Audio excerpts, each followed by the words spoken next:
All right, lads, welcome to the Back Yourself podcast. Round 6 is here. This is your preview. We were going through every single game, lineups, ins and outs, my favourite segment, and of course, most importantly, what I think of the spread going forward. We actually have a fairly interesting round based on how last week panned out. So it's literally going to be a lot of great games of footy. Can't wait for that. 2 games in Perth, 1 game in Darwin. Games all across Australia this week. But let's get into the first one now. I'm going to switch over to find out who's in and out. But I do know a few off by heart. And most importantly, I think this one goes down to me. Personally, I've been the one calling this out for weeks. So, without further ado, the Penrith lineup, the big in my opinion, is, of course, Dylan Edwards. But that's not the big in. It is Blaze Talangi going into 5'8" for the first game. Now, in saying that, that's because Jack Cole's out, so we had really no choice. But he could have put Schneider in, and wouldn't have put it surprise Ivan if he did that, but he didn't. And he kept it in with Blaze, which I think this is a huge game for Blaze Talangi. On the Dolphins side, the main big ends is obviously Gilbert returns. He goes into lock. Kafusi goes to prop. Nichols to the bench. Ray Stone is suspended for 1 game. Careless tackle, of course. Edwards returns from his injury. Sorensen is out concussion. So is Mitch Kenny, which is a bigger loss than everyone thinks it is. Jack Cole's out. And former Eel Blaze Talangi obviously comes in. Papali and Garner move to the bench after starting against Cowboys. So, at the moment, this spread... Oh, Sorensen's back. Sorry. I don't know if I said that. Sorensen returns. This spread's at 7.5 on Sportsbet, but it looks like it's shifting to 8 at this point. Now, I guess let's start with the obvious. Penrith have lost 4 straight matches, and we've seen things that we haven't seen from Penrith before. Losses, defense, everything we've seen is just not Penrith-like. Now they have everyone on deck. Obviously, Jack Cole's not there, but I actually think Blaze is better. So technically, this is what the team that I expected, outside of Mitch Kenny being out, to start round 1. And obviously, they went with Jack Cole, but clearly that's not the way. And I know that he's out. I get it. Ivan would have picked Jack Cole, but I think after this performance Blaze is going to show, Blaze will stay there. On the Dolphins front, it's basically the same team. Last week they didn't have Gilbert, and Gilbert goes to second row. So Plath was often playing second row, and then Gilbert being captain, he came back to play his lock position. Now Plath is back in the lock position, and Gilbert's back at second row. Gilbert's been their best player, so technically bringing him back is a huge win, but they won last week, so you're going to have to weigh it up. Now, from a spread perspective, it's pretty hard to lay 7 with Penrith. I mean, I don't know if anyone can go out there and be like, I'm going to lay 7.5 with Penrith. You know, Edwards is back, Cleary's back. Sure, if you're a Penrith fan, you truly believe that, go for it. I'm not going to be here and just say no. But I can still make the argument for Dolphins. Now, I think there's a lot this week that hinges on a few teams to show that either they have hope or they're going to give up. Dolphins, in my opinion, are one of the teams with hope and not going to give up. And I think that's going to be the essence of the whole episode today, is who's going to quit on the year. Well, not quit on the year, but quit at least this part of the year and then come back later, and who's going to actually wake up. So Dolphins got their win last week. Looked good offensively, but they did play Titans, and they're playing a much better offensive team in Penrith, a defensive team in Penrith. Do I think I can lay 7? No. Do I think Dolphins can win this game? Potentially. If this Penrith team is just absolutely in shambles and in crisis, 7 is a steal. But it's hard for me to go, all right, a Dolphins team who last week was their only shining hope, every other game looked not great offensively, that they're able to click together. But knowing the sport, you need form, and Dolphins, that one game will give them a lot of hope. So I think it's going to be a close one. So if I had gun to my head, I would take the spread with Dolphins, especially getting 8 at home. I think Penrith, really just want to get a win. And I feel like a few teams are going to want that this week. Just want to get the win. So I'm not going to be like, all right, go out and lay 7, Penrith's going to annihilate them. They could, but I don't think they will. I think Penrith's mentality this week is, okay, we cannot drop to 1 and 5. Do whatever you can. Win by 1, win by 4, win by 20. Win. And that's what Ivan should be saying to them too. Dolphins, on the other hand, if they do win this game, I think the league needs to fucking watch out. Because they're going to be all of a sudden 2 and 4, and their offense will be humming. And in a league that we've seen incapabilities offensively from great teams, yet alone shit teams, Dolphins could definitely pull it off. Is that my upset alert? Of course not. I think Penrith is the way to go, and I would stick with the Panthers if you're in tipping comps. But from a spread perspective, I find it hard to lay 8 with Penrith, regardless of who they have. They just don't have that scoring at the moment. Will Blaze change that? Probably, but Mitch Kenny's out, and that's a huge part of their defensive wall, and especially line speed. So I feel like it's a bigger loss than everyone thinks. All right, on to Game 2. Game 2 is after last week. I'm sure everyone wants to know about Game 2. Sorry, I'm going to take a sip of water. All right, Game 2. Dragons, Titans. The 2 pieces of dirt that gave Dolphins and Para a win. Let's get to ins and outs. Shout out to Zerafos Brothers. Shout out Harry, if you do watch the podcast. I truly think you were the most upset out of everyone. Dragons go 1-17 after losing to Parramatta. Yep. That you heard that right. Titans, Jojo Fafita returns on deck. Sami pushes out to the centers. Furmore reverts to the back row with David Fafita back to the bench. Verrills also returns with Randall sliding into lock, which is interesting. With Fasula Malawi's suspension, of course. Fonaweka is the captain for the Gold Coast for the 3rd time in his career, with Tino being out. So the big out is obviously Tino from this lineup against the Titans, and we have a 4.5 point spread in the Dragons' favour, who are back at home, which is riveting that they're back at home, against the Gold Coast side, who are now 4.5 point dogs. Now, both these teams,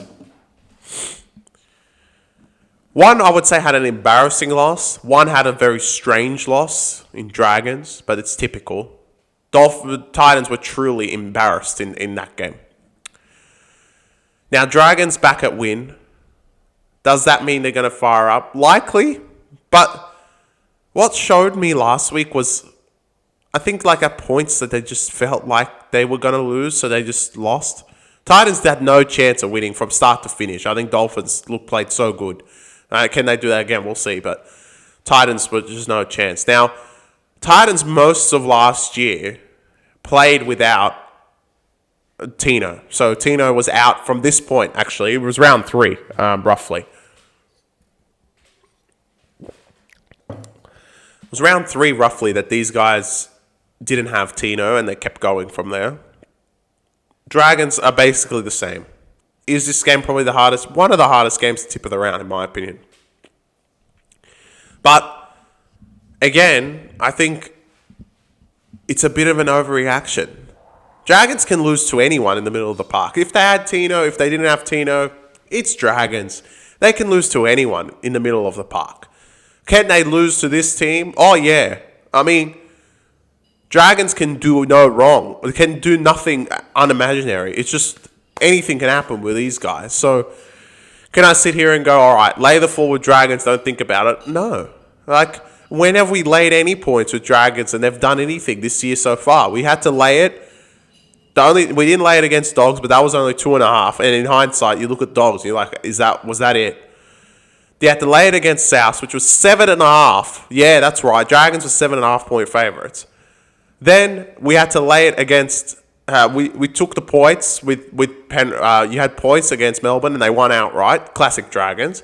And then you had to lay it with Para, the same spread as we have this week, and they lost outright. So talk about a team that we just cannot trust with any points. It's Dragons. So I don't care who's really out there for Titans. Obviously, no Kinney, no Tino. That's 2 stars they have. But Titans across the floor be a bit better. And They were embarrassed last week, and Dragons, I think, kind of will feel like we got not robbed, but ambushed. And I don't think Titans would feel the same. Titans would feel like, wow, we got pumped. Like, that's a huge reality check for us. We need to wake up. Because Titans, till this point, lost to Dogs, which is fine. You know, everyone does. Beat Knights.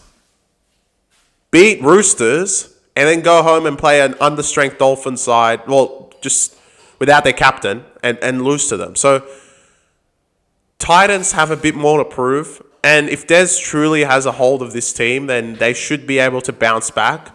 4 points is a bonus. Can I trust Dragons with any points? No. Will Titans go there and win? They could. And I would be scared if I was a Dragons fan to go to this game and be 1-5 and potentially 1-4 and potentially come last, because Dragons, like, in this spot, to be laying 4 points, I think the spread is just wrong. I would do Titans immediately. If you're thinking about Titans, just take it.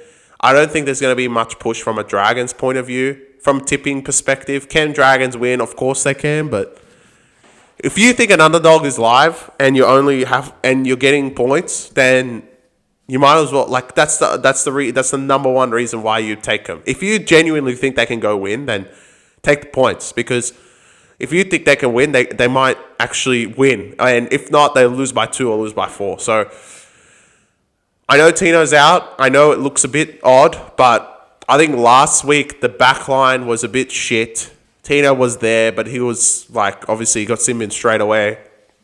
Campbell and Brimson didn't play great. And Dolphins, like, just genuinely wanted to win. Para actually didn't want to win. I think Para, like, didn't have a convincing performance like Dolphins did, but they just won because it's Dragons.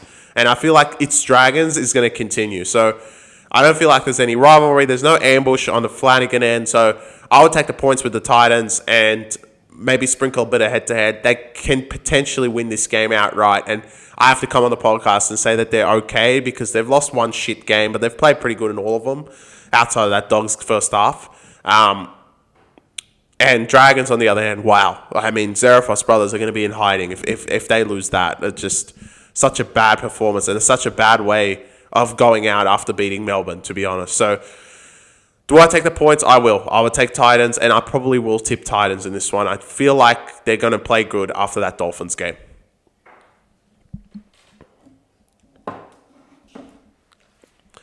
All right, on to game 3. Now, you may think I'm going through these pretty fast. Well, simply because the first 2 games, who gives a shit? In my opinion. Because 2 piece of shit teams on Friday, and then the Thursday game is going to be a great game watch-wise, but really, like, can Penrith really lose another one? I feel like this is going to be a Penrith win. Now it gets to the good shit. Brisbane at home to Roosters. The ins and outs. Let's go. Rowa, Piakore suspending 2 matches. The dumbass. I'm going to call him that from now on. His official name on the podcast is Dumbass, because I've never seen a player worse than... Let's start with Piakora. He comes off the bench to prove his spot, and he's literally given, like, 6 penalties. If you're a true Brisbane fan, can you guys go to the comments and look at how many penalties Piakore has given off the bench? It's ridiculous. And he's been sin-bid twice. It's unbelievable, this guy. So, Dumbass is out. Jaden Hunt is starting. Tapu to the bench. Oh, God. Smoothie 18th man. But I know that's not what everyone wants to talk about. It's all right. Salva's in. Hugo Salva. Holy shit. He's starting his game in the first game as a starter. The loss of Lindsay Collins' knee injury sees Nat Butcher move up from lock to prop. Radley returns from a cheekbone injury at 13. Speedstar Namane Inuasa. His 18th man could back in the side later in the week if he recover from his calf injury that he had against South. So, at a spread of 14.5.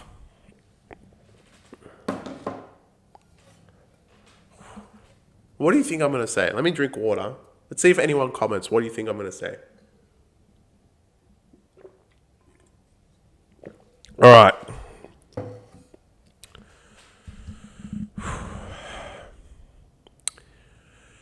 Trent Robinson,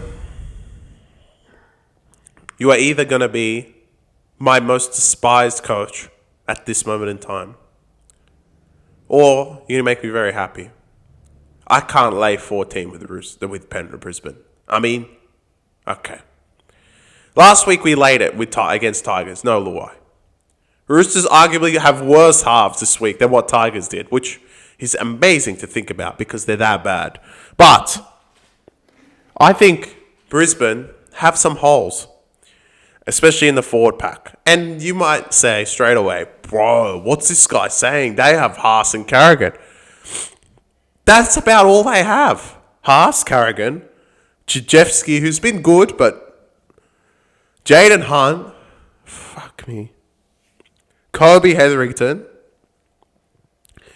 Corey Jensen, Willison, and Tapau. The Roosters bench is disgusting to look at outside of Spencer Liniu. Steep. But the starters, Nat Butcher,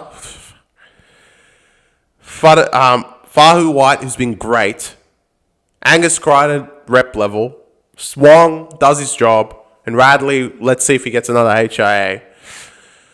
Backline-wise, I'm not going to go past the Brisbane one.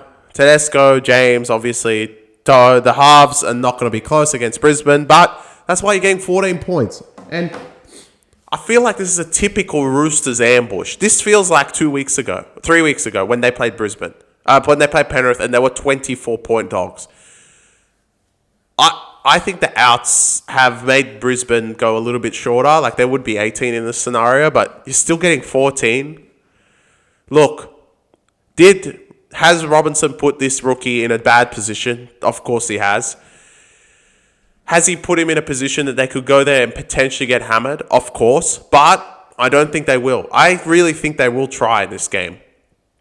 Is there trying enough to cover 14? Now, is that the level we're going to low Roosters at this point? That we have to question if they're going to cover 14 or not in a game against a Brisbane side that is not full strength. I mean, lost 2 second rowers, and that's pretty much it. Their forwards, both second rowers are out, so their forwards are obviously somewhere that you can attack because they just don't have the depth forwards-wise outside of Haas and Carrigan. So, and no man, of course. But I think Roosters genuinely have a crack in this game, and if they don't, if I come by this podcast on Sunday and see Roosters have lost by 20 plus, I'll genuinely request every single person that watches the podcast to take Roosters and their bet slip to come last. Because this has got Trent Robinson written all over it. It's the same garbage as what they did against Penrith. Everyone writes them off. They make a change in the halves. Everyone thinks, oh, what the hell is this guy doing? Townsend, he was awful, don't get me wrong, but at least he's serviceable. He's a veteran, He's not a rookie going to Brisbane, and that just sounds insane. And his first game as a starter in front of that Suncorp crowd just sounds nuts. But I feel like the boys in Roosters, they will G up for this. Now, will G'ing up get them sent off? Maybe. But I think they won't. I think they'll keep this game close. They just beat them through the middle of the park. Roosters, like I've said the last 3 weeks, do create a lot of chances and get through the middle of the park. And Brisbane, as much as they're a top 3 team, it's mainly because of their offense. Their defense is a bit flimsy, and it can be at times very weak and just not what you see. And those periods when Carrigan's off or when Haas is off, one or the other, they don't look great. Willison is just dumb, lazy through the middle, makes stupid errors. And I'm talking about the Brisbane forwards, the Roosters forwards won't do that. But like I've said a million times, the Roosters forwards are ill-disciplined, but they're ill-disciplined when it really matters, especially the Penrith game, which I always refer to. They weren't. They were very good through the middle of the park and weren't ill-disciplined. And that's what you need in this game. I think if they keep peppering Brisbane through the middle, they can find avenues. And will Roosters concede points? Of course they will. You're playing a Brisbane side at the peak of their powers without Ezra Mann. They're going to concede. But can Roosters keep it close? Yeah, I think so. 12 points or 14 points is a lot of points to lay. Brisbane have been laying this last 3 weeks and only one of them's covered, hence last week. And even that was 22, right? And it was 18. 2-4 a try in it. And Tigers, they could have scored a try at the end and covered and backdoored. they haven't literally put away teams. And even in the game against Tigers, they conceded 3 tries. It was just that Tigers couldn't kick any goals. Otherwise, it would be 18-6. And it would have been a whole lot harder for Brisbane to come back. So, in this scenario, I feel like this is a Robinson ambush. And I don't say that much often, but I just have a weird feeling Roosters going to come out and really give it a crack. They do typically play Brisbane pretty well. Last year, Vegas. Last year in Brisbane. And I think they'll do it again. Brisbane, again, just want to win. Now, I want to confirm, because there's a thing about Brisbane, because anytime these top 3 play each other, I feel like I'm going to have to make a call on the podcast, because that top 3 match, which is Brisbane at home to Bulldogs, is going to be very key. No, they do have a week. They go to Auckland. So, can they have a letdown spot before that and go beat Warriors? Yeah, I could see that happening. Look, laying double digits with Brisbane hasn't been successful for you other than last week. And if you want to lay it again, you think Roosters are dirt, sure. Are Roosters going to be a public underdog? Probably, because they're 14-point dogs and it's Roosters and they're a public team. So, I don't know. I feel like you got to watch the market on this one. If it starts shifting towards 12, if it gets to 10, it's ridiculous. I would never take 10 with Roosters. If it's at 12, I feel like that's fair. 14 is a stretch too far. I would take the Roosters in that case. Tipping-wise, look, Brisbane lose. I don't think Brisbane lose to these bumps. They're going to win, but probably less than 14.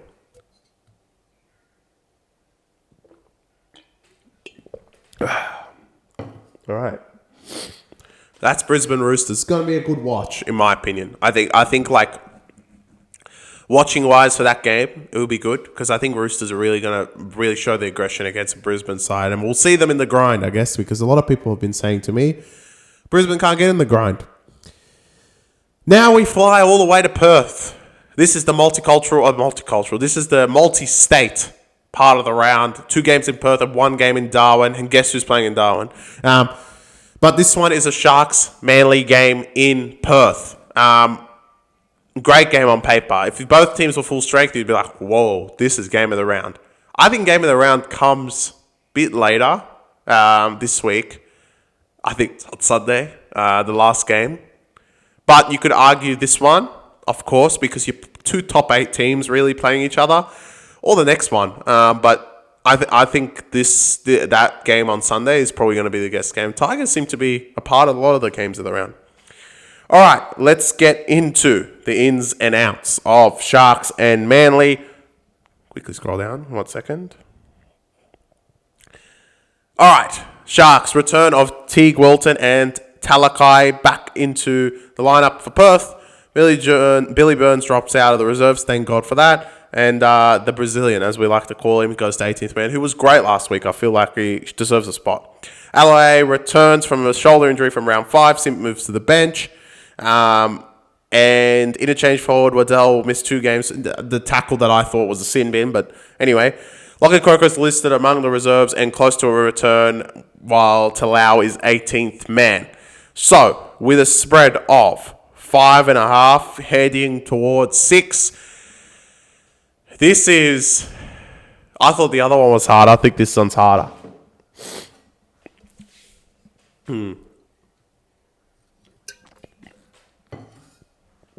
All right. From a Sharks perspective, they have a longer rest. They have a 9-day rest from Canberra going to Perth. Manly, on the other hand, played on... Wow, that's awful. Manly played 6 days ago, and they have to head to Perth. Manly at home, but Canberra... Sharks would have got home probably that night. I have to lean Sharks. And I love Manly, but I have to lean Sharks. I mean... Manly last week, one thing about Manly is they can still score. So laying points against them is going to be hard. But outside of Brookvale, even in Brookvale as of last week, but they played Melbourne. Outside of Brookvale, they weren't great. And they weren't great against Warriors at all. Obviously, we had their excuses, a lot of penalties, just giving Warriors 6 against, etc. Don't think this will be that type of game, but I have to lean Sharks. I think Teague and Talakai are good ends, and I don't know how many times Hines can sit there and do nothing. I mean, if you look at the halves, they're fairly comparable. Obviously, they have Cherry Evans, who's better than Hines right now. But Trindle's better than Brooks, the way Trindle's playing. So they're fairly comparable. Backline to backline, I actually will take Manly's with the injuries that Sharks have with no Iro and no Katoa. But forwards-wise, it's not even close. Through the middle of the park, Adam Fanua-Blake has been fantastic. They really just need to feed him. Will Lockie Croker make a difference? Of course he will. I feel like Jazz can go off the bench and play more of a game that he plays, but I think Cronulla will win this game. Will they win by the spread? I feel like this one you have to lay it. It's going to be nail-biting. It's going to be tight. It's going to be something that's probably going to win, and they'll win by 10. I think Sharks at this price is fairly short. Manly on the road, typically not great. In Perth off a 6-day turnaround, it just doesn't look great for Manly. And I think, from memory, they have another 5-day turnaround. I'll double check that for you. I'm pretty sure they play Dragons in week 7 at home on Thursday. They do. So, will the travel to Perth feel a little bit like it's a hit and run and we're going to just go there and win? If they're playing some bums or they're playing any of the next two, maybe, but I can't see it against a Cronulla side who, not just me, but a lot of people have been calling them out after that Raiders game, just showing incomplacency and not really showing much improvement from last year where they could have been so much better. And Adam Fanua-Blake is not the problem. You watch him play, you're like, wow. I mean, this is the guy. So I think in that case, you have to sit back and go, all right, Cronulla, basically full strength. Obviously, no Iro, no Katoa, of course, but basically full strength against a Manly side without Turbo and maybe Croker. I have to go and lean Cronulla on a neutral. A full strength. I feel like this would be really, really close spread-wise on a neutral, but in this scenario without Turbo, I think it's just a bad spot for Manly, and I feel like they're going to go back-to-back defeats. I think Cronulla have lost one. They lost the first game and they lost this one. I feel like Cronulla bounce back in this one, and it's one of those games that everyone will be like, oh, they beat a top 4 side, potentially, if Manly finish in the top 4, but it's not really a top 4 side. Without Turbo, are Manly a top 4 team? Definitely top 8, but probably not top 4. And I'm an avid Manly supporter. I'm not an actual supporter. I'm obviously Tigers, but I love Manly. And I was definitely high on their run last year, making the 8, and what they did in the finals, and obviously beating Bulldogs. But Cronulla, in this case, the price is just making me lean them. If this gets to 6.5, then I don't think jump on Cronulla just yet. I feel like 6 is all right, you're going to have to lay over a try with the team that really hasn't covered much spreads. That's a bit. And Manly, even if they're down 12 at the end, they're going to score and they'll kick it because Garrick is a fucking sniper. So then they cover backdoor for no reason. So feel like it's hard. And both these teams, similar to what I said about Penrith, Cronulla just want to win. And Cronulla know that they should be in the top 4 and should be keeping up with Manly and Bulldogs and Melbourne and Brisbane. And potentially they thought Penrith, but obviously Penrith's behind them. So I think Cronulla in this scenario are going to go win. Can you lay the points? Probably not. Gun to head, I would take Cronulla. Tipping-wise, I think it's Cronulla. I don't think I can tip Manly on this short turnaround, and I can see a back-to-back defeat. And it would be pretty stupid for Lockie Croker to play. So if anyone thinks he'll play, he must have been fit last week because they've only had 5 days rest. And travelling to Perth, I feel like it's a hard spot, and I wouldn't take it.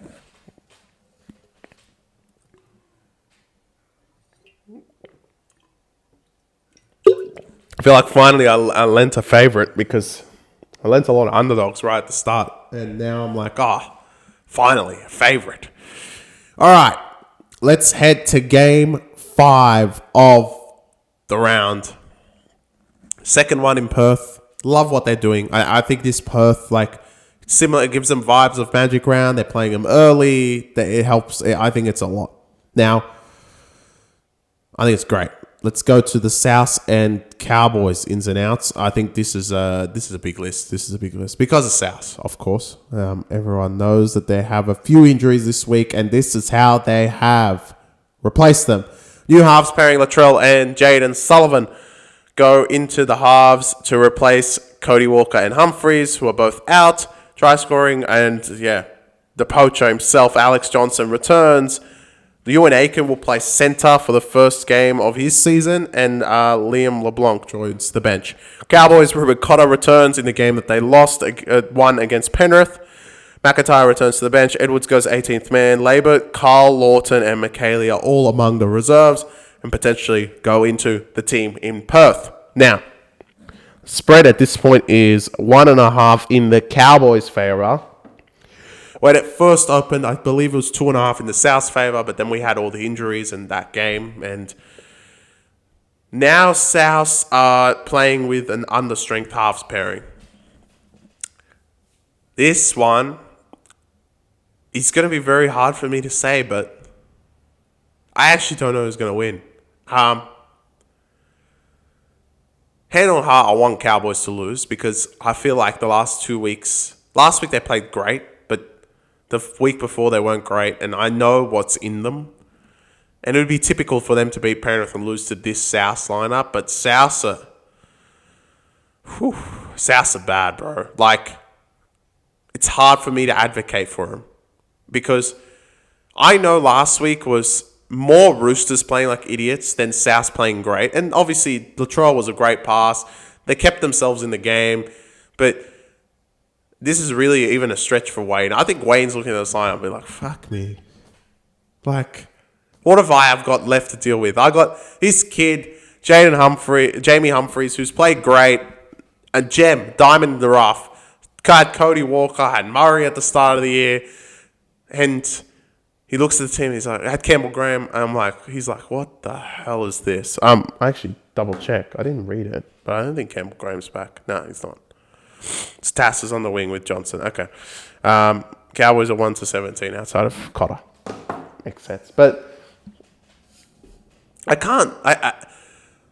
Will South go and win one game? Yeah, and lose the next with the same lineup? Of course they can. I mean, we've seen it countless times that the team that's so under strength goes there and has a crack and wins.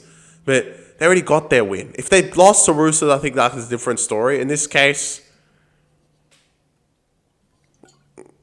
what am I supposed to say? I can't tip Cowboys. I mean, I have to lean South simply because I know Cowboys are not that great. And can they string 3 wins in a row? No. I think South's will do better in the conditions, and I feel like their positional changes aren't awful. They're not great. Latrell Mitchell is not a 5'8", but he's plugged in there. Jaden Sullivan is not good at all, but he looked okay last week. I can't see it on both sides. Like, Cowboys, on the other hand,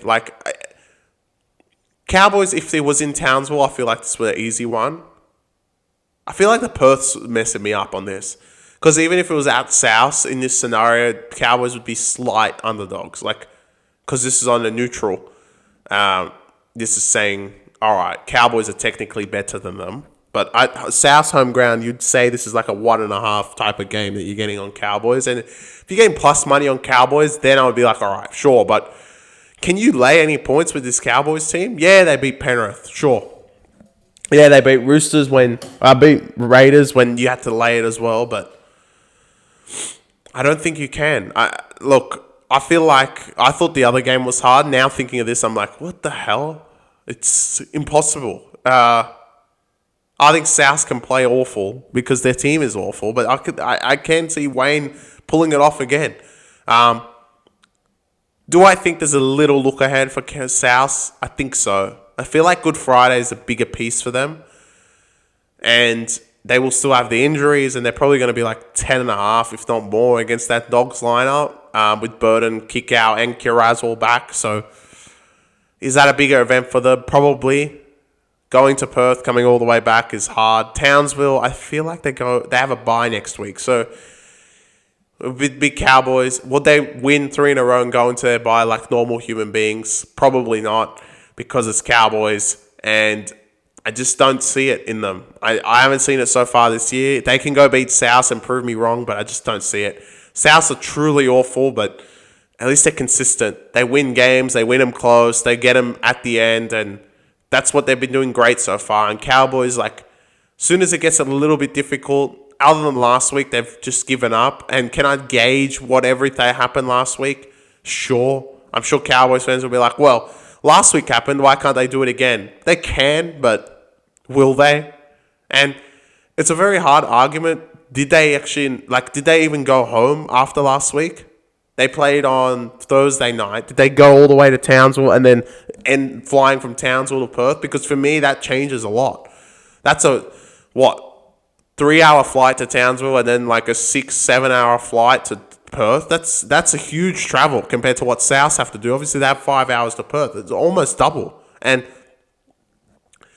a winning team going home, of course, like it's going to be good for them, but that travel just doesn't like add up for me. And Cowboys now, like I get to go home after their bye and spend it with their families back at home. I find it hard to pick them. I think they should be favourite. I get it because South is shit, but I can't take Cowboys. I have to tip South in this one. 1.5, so you're basically tipping them. I'm going to take South. I can't say anything positive. Like, Cowboys have not turned me around in the 2 games they've won. I still think they're awful. So I think one other team that one's going to be a really quick preview. But I just don't see it in this Cowboys lineup. So tip is South, unfortunately. I would say unfortunate because, like, they're so bad. They're really bad. Their lineup's awful.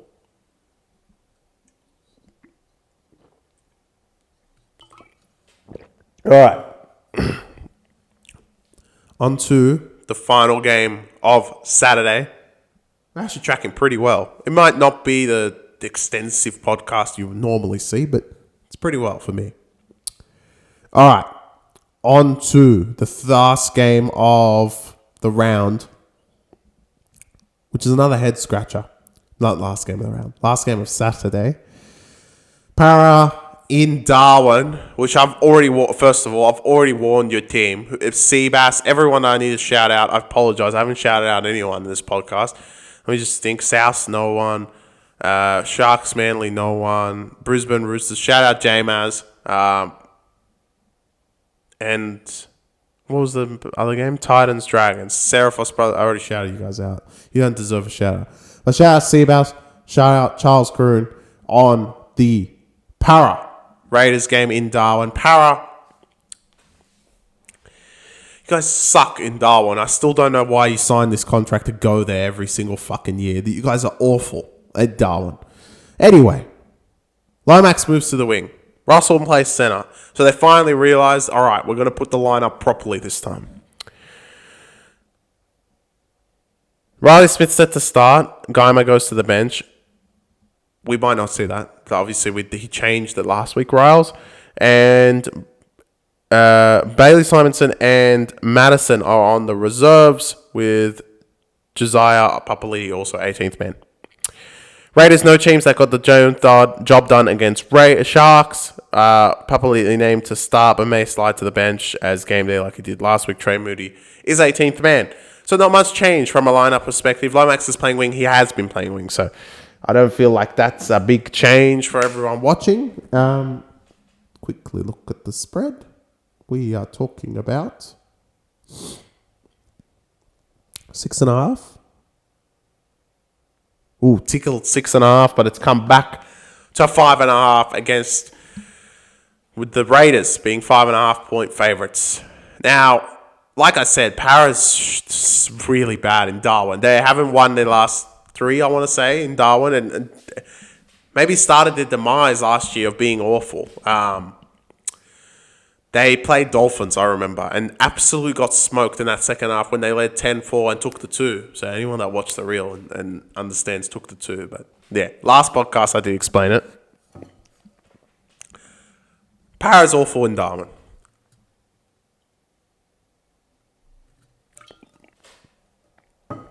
Now,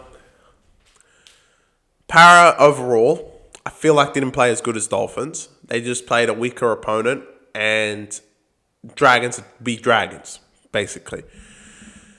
Can Para back it up? I think they can. Look, would I tip them? Fuck no. I think they will lose, but it is possible they win this game. Simply because I think, like, from a perspective of Raiders, they're truly one of the most infuriating teams to, like, go out there and cheer for. Because if they lose to Para this week, that would mean their losses this year are Para and Cowboys, who are the, like, two of the bottom four, basically, right now. I think Cowboys are in the bottom four. Let's just say they are. Awful. I mean, why lose those games? It's just stupid. And Raiders could pull this off. If was this at Bankwest, I probably would lean Raiders more. But in Darwin, it's like, what are you going to get out of Raiders? Are they going to go there and just like treat it like we're in Darwin, we're going to chill, we're going to have a great time. We beat Sharks last week and we beat Brisbane 2 weeks ago. Or they're going to go there, all right, we're going to beat the shit out of Para. I don't think they have that beat the shit out of them mentality. Para, on the other hand, still desperate. I don't think they're a team that's going to be like, all right, we got to win, we're good. No. I mean, Para knows they're rebuilding. Para knows that they may not be in the top 8 this year. They know Dylan Brown's leaving. There's a lot of change happening at the club, but there are a bunch of young blokes and a bunch of them try. And when that happens, teams often play well. And sparking lights like Riley Smith, who, again, came off the bench after 20 minutes, again, with Geimer coming off, and played the rest of the game. He's been great most of the year. There's nothing bad to say about Riley Smith. It's probably the find of the year they have. Alangi at fullback, I don't think he's been awful. Yes, they've got hammered. Yes, he at times makes bad errors. He's young. I mean, I don't think there's anything wrong with him. Did they make a mistake with Gutherson? I would say no right now. He's playing pretty good. And in 3 years, I can just imagine how good he will be. He's quick. He's athletic. He's got talent. You can see that. He may not do the right thing every single time, but he looks good to me. In terms of this particular game, Para will go there and try, but you're not getting a Raiders performance like Dragons. So if you're not going to get that, then I can't really go past the -5, because Raiders on that end, even if they play 5% good, they'll win by a try. Dragons lost by a field goal and in Golden Point. In Bankwest. That's a very different scenario than Darwin. And Darwin's always sticky and humid, and Para don't like those conditions, one. But Raiders, I don't think will either, but they have enough speed to annoy teams like Para. Weeks and Savage are just lightning. And they get away, like in this weather, that's it, it's done. Depends how bad the weather is in Darwin as well, but can I lean Para? I can make the argument. Can some of the boys watching this be like, nah, Para's the right side? Yeah, I can definitely see that, but I don't think they will win. I think Raiders are the right side in this case. Lay the 5. One of the easier ones of the week, in my opinion, because Raiders are truly not the dirt of the sport. I've got them back in my top 8 to finish in the 8, but I think this Para team was not great last week. Just got a win because it's Dragons. Will they get another win before Moses? Maybe. If they win this, will the league be on notice similar to Dolphins? Yes. But I just don't think they will. I think it's a classic Raiders, like one of those games they blow them out. I think this might be similar to the Warriors game, to be honest. Like, I just don't give Para much hope.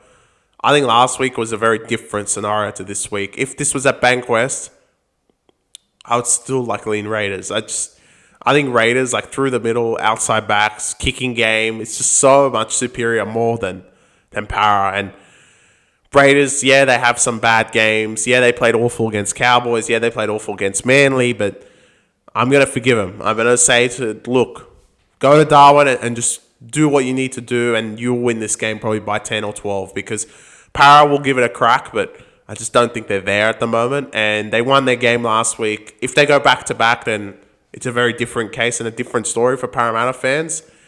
Same with Dolphins if they go back-to-back, but I don't think that's going to be the case.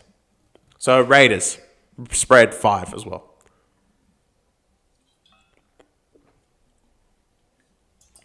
All right. On to Sunday. Back at Amy Park. And Warriors are back. So, geez. Hope you guys have returned for this podcast. Whoa. All right, so I cheated a little bit. I looked at the spread first. that's a lot. Anyway. All right. Let's go into the lineups. Craig Bellamy has named one to 17 after they destroyed Manly. Pappenhausen and Xavier Coates are all good despite leaving the field early. So this guy likes resting players, basically.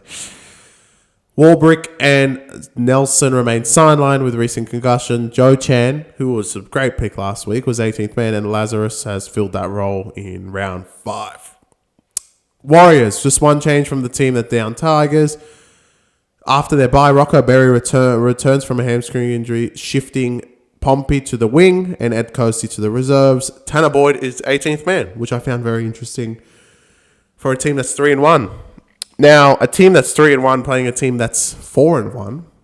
Sorry, 3-1 as well. Penrith are 16. No, Penrith. I always seem to be Penrith in these scenarios. Melbourne are 16.5 point favourites. First of all, wow.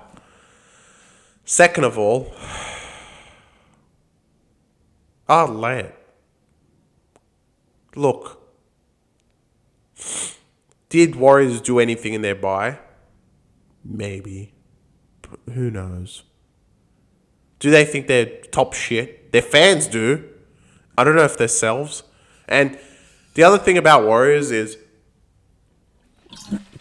I did a video recently that was a ladder predictor for the rest of the year and where Warriors would finish. And I had them 14th. And no one, everyone that gave me shit on the podcast literally sat there and went, oh, yeah, well, they'll probably finish 14th. I was like, I thought I was going to cop it for that.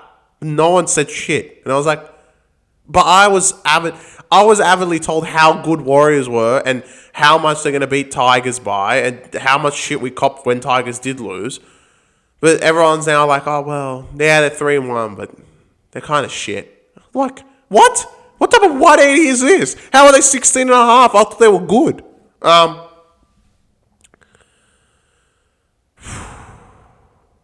It's a very, Melbourne to lay 16 points. 1 is a lot, but they just did it against Manly. And at home, 4 p.m. at Amy Park, Warriors are lucky they had a bye. Otherwise, this would have been 20 plus. I feel like the bye is kind of incorporated into this. Melbourne are basically full strength. No Meany, no Nelson, no Warbrick. Sure, but they're outside backs and a forward. It's not a big deal. As long as Pappy, Hughes, Munster and Grant are there, it's scary hours. And I think last week proved how much of a difference Hughes makes to all their games. And him coming back against Manly basically elevated everyone else. And you could see that in the way they played. Munster was much better. Grant looked great from dummy half. Pappy was a bit quiet, but Pappy is always Pappy, right? Hughes just elevates this whole team. And I feel like this is a complete mismatch in terms of spine. Absolute mismatch completely. From Charnsey and Pappy to Munster and Metcalf. Is he playing there? No, it's the other dingo. Harris DeVita. And Hughes and Metcalf. And then from Grant to Egan. Complete mismatch across the whole spine. So you're going to give up the spine. Backline-wise, Rocco Berry is there. So he's an enigma on his own. So we'll take Moses. I think this is the Moses. What's his name? Sorry, I want to say his name properly. He played last week and he's playing again this week. Moses Leo. I thought it was something like that. So you take those out. Howlett and Latawa. He looks great, but you got Howlett. Grant Anderson, too picky. Same. Grant actually looks really good. Xavier was Coates even here over Pompey, in my opinion. Forwards-wise, that's where Warriors have an edge, but we know these forwards of Melbourne do play great. And last week, they dominated the Manly pack, which is not to the Warriors level, but it's still pretty good. And Manly are a fantastic team. But laying 7 compared to laying 16 is a different story. But I think literally lay the line. I think Warriors, they have they have exceeded expectations so far with this half pairing and how they played week 1, winning 3 straight, and their bye came at the wrong time. I feel like I'm going to say that next week as well about Bulldogs. Shout out Matt, because there's no Bulldogs, so I'll shout you out now. Because there's a bye in the middle and you just won 3 games, you just want to keep playing if you're a Warriors player. And now you're going like, oh shit, all right, we have to play. We're going to Melbourne. I'm going to Amy Park. Hughes is back. Ugh. Like, it's a bad layback spot. Yeah, they can go out and be like, all right, we're going to try and take the fight against the best team. And they can, but I don't think they will. I think this Warriors team will lose more than 16 points. Melbourne, at the moment, are already in their phase of we're going to annihilate whoever's in front of us. And Bellamy, the last 2 weeks, after they lost to Dragons and their play against Penrith, where they won, but they were awful, he's drilled into them, you cunts need to wake up. And they're like, all right, fuck. All right, he's going to kill us at training if we don't win every game by 50. And last week, like, they dismantled Manly offensively. Incredible. I mean, from Hughes to Munster to Grant to Pappy, awesome across the park. And their forwards did their job. And as long as they do their job again, this spine will get you points. And Warriors, yeah, they've scored a few points these like couple weeks, but I think offensively they're still going to struggle. And when you're chasing a team that's literally going to score 6 every time it gets down there, then I think it's going to be very hard for the Warriors team to keep up with Melbourne, and slowly the score will blow out. Melbourne will probably win this game by like 20, 22 points, similar to what they did this week, if not more. Warriors probably score like 2-3 tries, but Melbourne probably pile on 7. At home, 4 p.m., depending on weather. If it's sunny, like, good God help Warriors if that's the case, because I think Warriors, after their bye, will still get annihilated.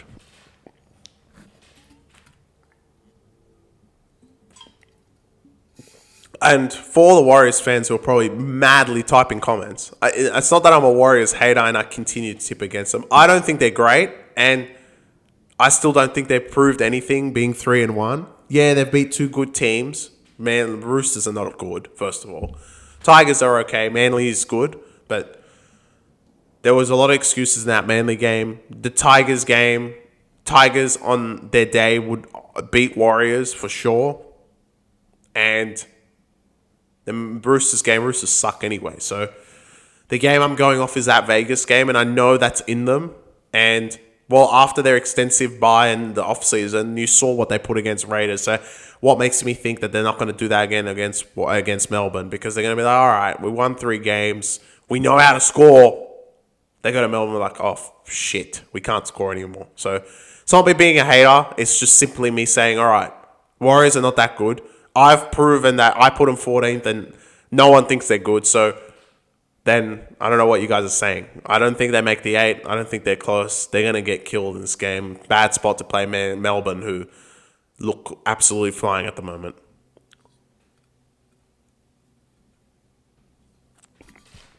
All right. On to the game of the round, in my opinion. Hard for me to go away from this game. I genuinely cannot wait for this. It is an early... Oh, shit. Sorry. I'm mistaken.